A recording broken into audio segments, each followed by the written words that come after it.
Pemrosesan informasi yang diterima seseorang merupakan salah satu kunci keberhasilan proses penguasaan keterampilan informasi yang datang dari lingkungan sekitar dan diterima seseorang.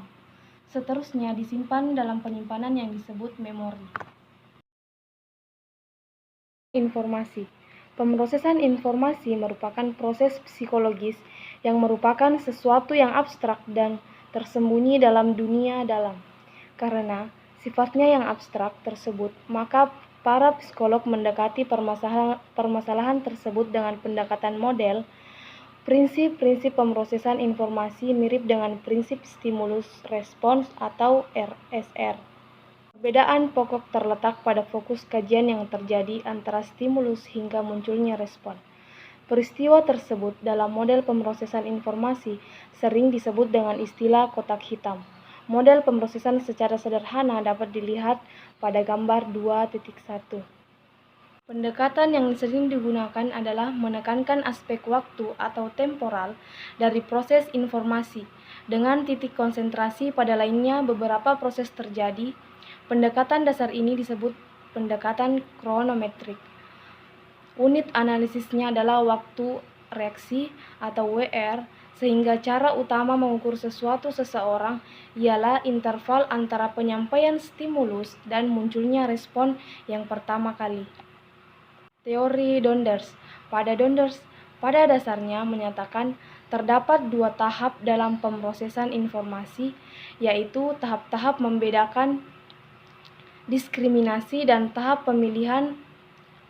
Menurut Schmidt 1988, cenderung membagi tahap pemrosesan informasi menjadi dua tahap, yaitu tahap serial dan tahap paralel atau simultan. Schmidt mengemukakan kedua macam tahap pemrosesan informasi memiliki kesamaan dengan proses perakitan mobil.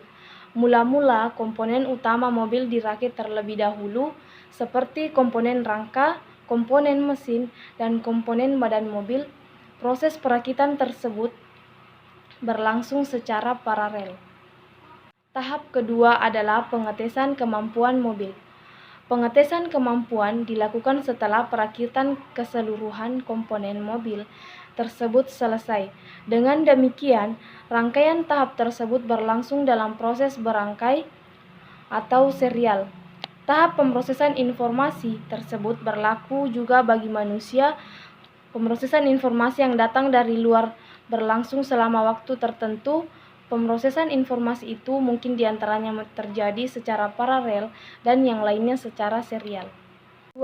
Pengembangan model pemrosesan informasi. Pemrosesan informasi merupakan sesuatu yang abstrak yang terjadi di bagian dalam sebagai proses psikologis.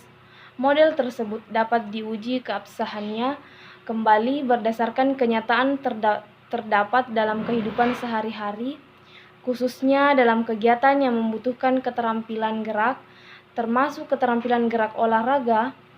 Analisis waktu reaksi juga akan membantu kita untuk memahami kebenaran model tersebut. Berdasarkan arus masuknya pemrosesan informasi dapat dibagi menjadi 3 tahap. Yang pertama itu tahap identifikasi rangsang. Yang dimaksud dengan informasi dalam kaitannya dengan kajian ini adalah pengetahuan tentang pesan, sinyal atau peringatan dari lingkungan sekitar memberikan kepada dunia sekitar. Menurut Schmidt bahwa faktor utama yang mempengaruhi tahap pengenalan rangsang adalah faktor yang bersumber dari karakteristik rangsang seperti 1. Kejelasan rangsang yang berarti tajam tidaknya rangsang yang diterima. 2. Intensitas rangsang seperti terang tidaknya cahaya rangsang, keras suara rangsang, dan sebagainya. B. Tahap seleksi respons.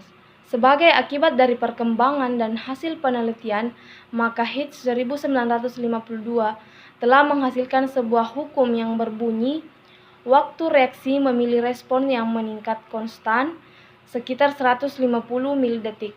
Pada setiap kali jumlah alternatif respon meningkat 2 kali, hukum ini cenderung menegaskan mengatasi bahwa hubungan antara waktu reaksi memilih dan logaritma dari alternatif jumlah rangsang respon adalah linear. C. Tahap pemrograman respon.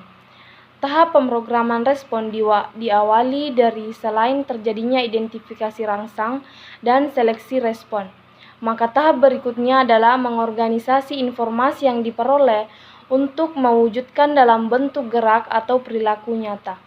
Proses ini terjadi pada tahap pemrograman respon dan ini biasanya sangat kompleks. Variabel input selanjutnya akan mempengaruhi gerak nyata setelah respon di program yang berupa variabel output. Terjadinya output tersebut berlangsung pemrosesan informasi mulai tahap identifikasi rangsang. Memori. Memori ini hanya mempengaruhi persepsi kita melalui saringan persepsi, tetapi juga keputusan dan pilihan yang kita ambil dalam saluran terbatas. Dan sebagian konsepsi dalam mengorganisasi kontrol gerakan berdasarkan keunikan latar belakang pengalaman yang telah dimiliki oleh setiap individu. Individu tersebut akan memberikan interpretasi sesuai dengan informasi yang diterima oleh lingkungan. C. Long time memory, yang menunjukkan perbedaan antara kompartemen memori jangka pendek dan jangka panjang adalah waktu sari informasi yang dapat disimpan. Selain itu juga berbeda dalam jumlah kemampuan menyimpan informasi. Berdasarkan teori kotak memori yang telah dikemukakan, jika suatu hal dilatih terlebih dahulu, sudah barang tertentu membutuhkan informasi yang memproses aktivitas yang bersangkutan. Mungkin sekian pemaparan materi dari saya, kurang lebihnya mohon dimaafkan. Wassalamualaikum warahmatullahi wabarakatuh.